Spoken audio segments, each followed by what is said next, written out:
Olá pessoal, sejam bem-vindos ao canal Por Dentro das Redes. Eu sou o professor Marcelo Conterato e hoje vamos iniciar uma série de vídeos sobre o protocolo de roteamento AIS-AIS. Eu trabalho com esse protocolo em um curso de pós-graduação em Engenharia de Redes, onde eu ministro uma disciplina de Redes MPLS e GMPLS. Ao montar o conteúdo das aulas, eu fiquei bem surpreso com a falta de quantidade de vídeos em português que abordam esse protocolo. Neste vídeo, eu espero que vocês aprendam o que é o protocolo de roteamento de Link State AIS-AIS e como ele é diferente do SPF. Vamos começar com o básico e depois passamos para tópicos mais avançados. O AIS-AIS é um protocolo de roteamento do tipo Link State. Ele é um IGP, ou seja, um Interior Gateway Protocol. Ele é semelhante ao SPF. Ele forma vizinhanças com os roteadores vizinhos, possui áreas, troca pacotes de link state, cria um link state database e executa o algoritmo de Dijkstra, o SPF, para encontrar os melhores caminhos para cada destino e, posterior, instalá-los na sua tabela de roteamento.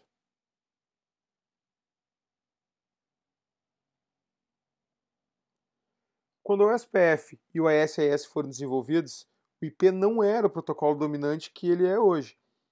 Quando as pessoas pensam em OSI, pensam automaticamente no modelo OSI. Mas na época, a ISO, a Organização Internacional de Padronização, também criava algo semelhante ao IP e ao UDP, que foi chamado de CLNP, Connectionless Mode Network Protocol, ou protocolo de rede no modo sem conexão, e CLNS, Connectionless Mode Network Service, serviço de rede no modo sem conexão. Ao contrário do SPF, que foi desenvolvido pela IETF, o AIS-AIS foi originalmente desenvolvido pelo DEC para CLNS, não pelo IP, e é por isso que hoje ele é chamado de AIS-AIS, Sistema Intermediário para Sistema Intermediário. Mais tarde, o AIS-AIS foi adaptado para que também pudesse rotear o IP, e depois foi chamado de Integrated AIS-AIS. Atualmente, nós usamos IP em qualquer lugar. Então, vocês podem ficar se perguntando por que a gente vai se importar com isso. Ao trabalhar com a AIS-AIS, vocês verão algumas referências ao CLNP, CLNS, aqui e ali. Por exemplo, ao configurar um ID de roteador, chamado de NET, Network Entity Title, ele deve ser configurado com o formato NSAP, Network Service Access Point Address. Esse formato de endereçamento nós vamos ver no segundo vídeo.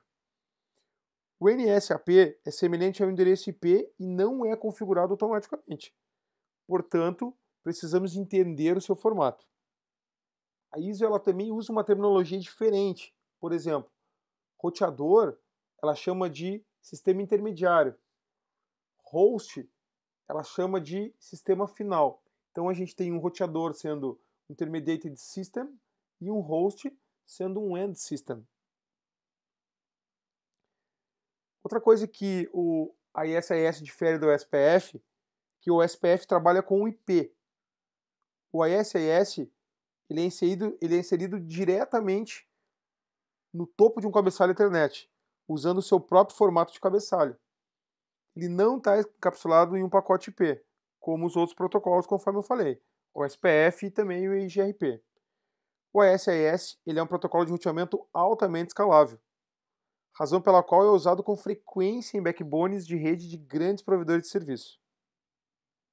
Notem na figura que no topo a gente tem o cabeçalho Ethernet, na sequência o cabeçalho do AIS-AIS, os dados do AIS-AIS e no rodapé a gente tem o FCS.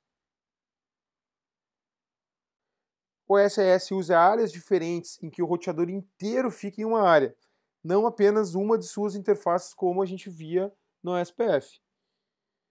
Ele não tem área de backbone, o backbone então é formado por uma série de roteadores. Essa hierarquia ela é composta de duas camadas. A gente tem a backbone, né, nível 2, e a gente tem as áreas não backbone, que são nível 1. Existem 3 tipos de roteadores no AS/IS. Existe o roteador de nível 1, então ele é um roteador intra-área. Apenas ele sabe como é a área local e só aprende prefixos em sua própria área. Então ele cria um Link State Database de nível 1 e uma árvore SPF para a área. Depois a gente tem o sistema de nível 2. Esse é um roteador de backbone que conhece todas as rotas intra-área e interárea. Ele cria um Link State Database de nível 2 e uma área SPF para o backbone. E a gente ainda tem os sistemas de nível 1, 2. Este então é um roteador que executa as duas funções. Ele cria um Link State Database de nível 1 e 2 separado e 2 árvores SPF, uma para cada banco de dados. Esse nível 1, 2 é o padrão que vocês vão ver configurado nos roteadores da Cisco, né? Aquele que vem por default lá no Cisco IOS. Então, semelhante a outros protocolos de roteamento, como o SPF e o IGRP, os roteadores AS/IS enviarão pacotes do tipo Hello. Ao enviar e receber esses pacotes Hello, ele vai formar uma adjacência com os vizinhos. Esses roteadores formarão apenas adjacências vizinhas com roteadores que usam o mesmo nível. Preste atenção nisso. A gente vai ver alguns exemplos que vão nos ajudar a visualizar melhor isso. Vamos começar com uma única área. Então a gente tem 2 roteadores em uma única área. Apenas uma área. Portanto, esses 2 roteadores eles são configurados como roteadores de nível 1. Esses 2 roteadores formarão uma adjacência de vizinhos de nível 1. Vamos adicionar uma segunda área agora. Então, os roteadores de nível 1, eles sabem apenas como é a área local. Se um roteador de nível 1 quiser alcançar algo fora da área, ele vai precisar usar um roteador de nível 2.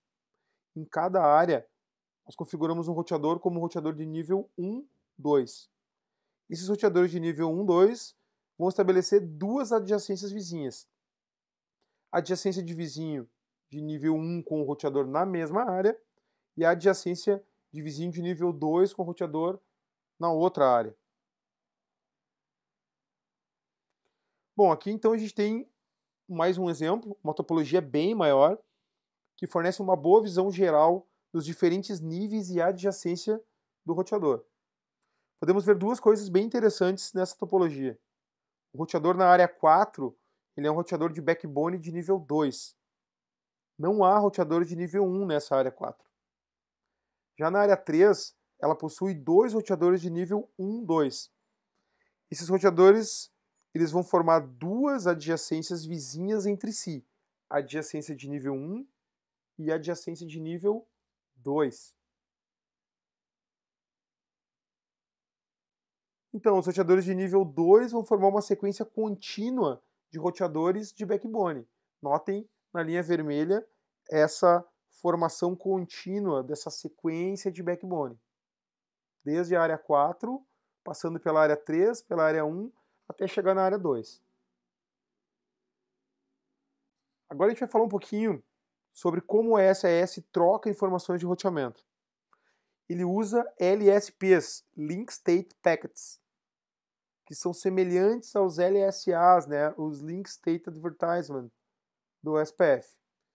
No LSP, nós vamos encontrar um ou mais prefixos, vizinhos adjacentes e as métricas. Vamos dar uma olhada na sequência como o SAS usa os LSPs para trocar informações de roteamento.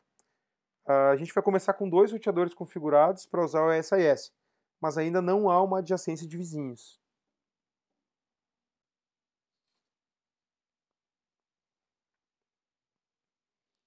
Então, cada roteador ele vai criar um LSP, né, que está ilustrado aqui na nossa figura com o quebra-cabeça na cor verde.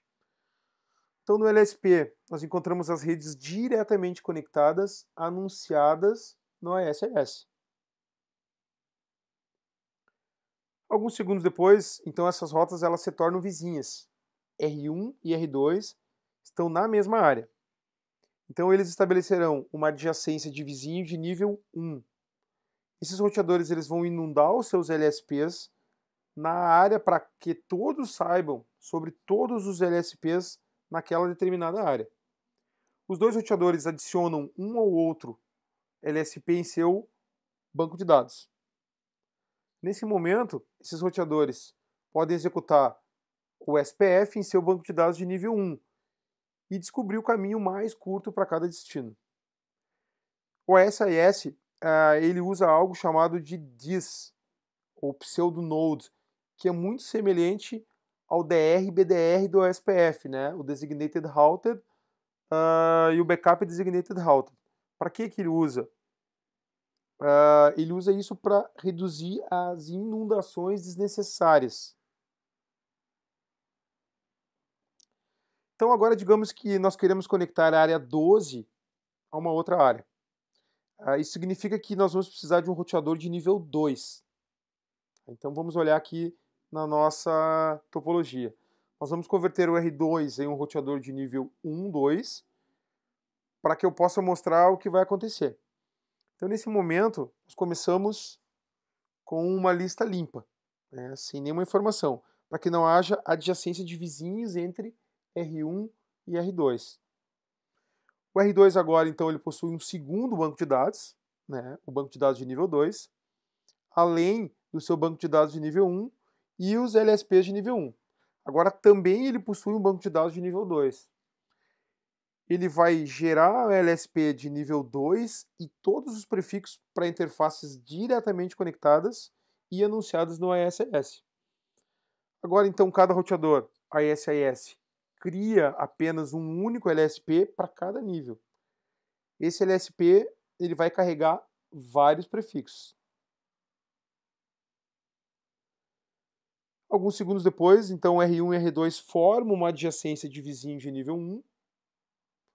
Mais uma vez, R1 e R2 trocarão seus LSPs de nível 1. R2 recebe o LSP de nível 1 de R1 e copia novos prefixos do banco de dados de nível 1 para o LSP no banco de dados de nível 2. Nesse exemplo, isso é o IP 1.1.1.1/32 do R1. Vamos seguir o nosso raciocínio. Agora nós adicionamos uma segunda área, semelhante à área 12. Ainda não há conexão entre essas áreas, preste atenção, mas os roteadores formaram uma adjacência de vizinho de nível 1 na área, dentro da área. Como podemos verificar, então, o R4 ele aprendeu sobre o prefixo 3.3.3.3/32 do R3 e ele então copia esse prefixo do LSP no banco de dados de nível 1 para o seu próprio LSP no banco de dados de nível 2. Agora, então, nós vamos criar uma conexão entre as duas áreas e vamos habilitar o ASIS nesse link. Algo interessante vai acontecer, preste atenção. R2 e R4 estão em áreas diferentes, estabelecerão uma adjacência de vizinho de nível 2. Algumas coisas que acontecerão. O prefixo, então, 9268.24.0/24, ele é adicionado no LSP de nível 1 do R2 e o R1 aprende sobre ele. O prefixo 19268.24.0/24 é adicionado no LSP de nível 2 do R2. De novo, o prefixo 92168.24.0/24 é adicionado no LSP de nível 1 de R4 e R3 aprende sobre ele. O prefixo 92168.24.0/24 é adicionado no LSP de nível 2 de R4. Então os LSPs de nível 2 são inundados no backbone, R2 e R4 receberão os LSPs de nível 2 um do outro. O que vai acontecer então? R2 aprende sobre o 92.168.24.0/24, o 92.168.34.0/24, 3333/32 e 4444/32 de R4. R4, por sua vez, aprende sobre o 92.168.24.0/24, 92.168.12.0/24, 1.1.1.1/32 e 2.2.2.2/32 de R2. Os dois roteadores de backbone R2 e R4, agora então eles conhecem todos os prefixos existentes. Se vocês observarem, o banco de dados de nível 1, de R1 e R3, poderão ver que eles não aprenderam sobre prefixos na outra área. Então é assim que o AES funciona. Um roteador de nível 1 nunca aprenderá sobre prefixos de outras áreas. Então, vamos pensar o seguinte, ó. Se eu estou dizendo que o roteador de nível 1 nunca aprenderá sobre prefixos de outras áreas, então como que a gente sai da nossa própria área? Uma vez então que o roteador de nível 1, 2 está conectado a outra área, ele define um bit especial no LSP de nível 1 chamado bit anexado. Quando o roteador de nível 1 vê isso, ele gera uma rota padrão que é apontada para o nível 1, 2. Então o que acontece? Ele aponta uma rota padrão para roteador de nível 1, 2. Então, como o SAS ele é um protocolo de roteamento de estado de link, né, um link state, é importante que os bancos de dados estejam sincronizados. Cada LSP tem um número de sequência que é aumentado sempre que houver uma alteração no LSP. Os LSPs são reconhecidos usando um SNP, né, um Sequence Number Packet, que vem em dois tipos. Vem no tipo CSNP, um SNP completo, e um PSNP, um SNP parcial. O CSNP possui uma lista de todos os LSPs no banco de dados. Ele é usado para informar outros roteadores que possuem informações ausentes ou desatualizadas. O PSNP, por sua vez, é usado para solicitar um ou mais LSPs e também para confirmar o recebimento de um ou mais LSPs. Pessoal, então no nosso próximo vídeo, nós vamos falar do identificador exclusivo que cada roteador AES deve ter e também a gente vai entender a métrica que o AES utiliza. Eu espero que esse vídeo tenha sido útil para vocês. Não esqueçam de te inscrever no canal. Obrigado por assistir e até o próximo vídeo.